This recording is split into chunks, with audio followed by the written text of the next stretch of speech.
Water ಕಮ್ಮಿ ಆಗಿದೆ. ಕಮ್ಮಿ ಆದಕ್ಕೆ ಏನ್ ಮಾಡ್ತಾರೆ ರೈತರು ಹೊಲದಲ್ಲಿ ಇವತ್ತು 2 ಲಕ್ಷ 3 ಲಕ್ಷ 5 ಲಕ್ಷ ಕೊಟ್ಟು ಬೋರ್ ಹಾಕಿರ್ತಾರೆ. ಅಲ್ಲಿ 1 ಇಂಚು 1.5 ಇಂಚು ನೀರು ಬರ್ತದೆ. ಅದೇ ನೀರನ್ನ ಕಲೆಕ್ಟ್ ಮಾಡಿ ಒಂದು ಹೊಂಡಕ್ಕೆ ಹಾಕಿ ಆ ಹೊಂಡದ ಮುಖಾಂತರ ಮತ್ತೆ ಹೊಲ ಕುಣಿಸ್ಕೋತಾರೆ. ಇದು ಮಾಡ್ಬೇಕಪ್ಪ ಅಂತಂದ್ರೆ ನೀವು ಬರೀ ನೀವು 5 HP 10 HP ಕರೆಂಟ್ ಕೊಟ್ಟರೆ ರೈತರಿಗೆ ಸಾಲಲ್ಲ.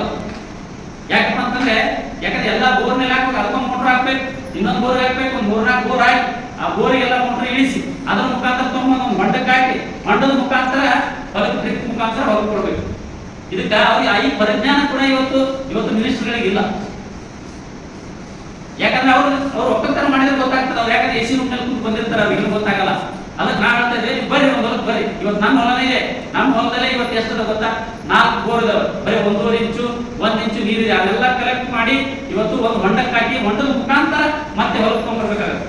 ಹೊಲದಲ್ಲಿ ಡ್ರಿಪ್ ಮುಖಾಂತರ ನಾವು ಮಾಡಬೇಕಾಗುತ್ತೆ. ಇದರಿಂದ ರೈತರಿಗೆ ಸಾಕಷ್ಟು ಇಲ್ಲಿ ವಿದ್ಯುತ್ ಅನ್ನ ಖರ್ಚಾಗುತ್ತೆ. ಅದಕ್ಕೆ ನಾವು ಹೇಳ್ತಾ ಇರೋದು ಇದನ್ನೆಲ್ಲ ಬಿಡಬೇಕು. ರೈತರಿಗೆ ಅನ್ಲಿಮಿಟ್ ವಿದ್ಯುತ್ ಕೊಡ್ಬೇಕು. ಅವ್ರು ಏನು ಕಂಡೀಷನ್ ಹಾಕ್ಬಾರ್ದು.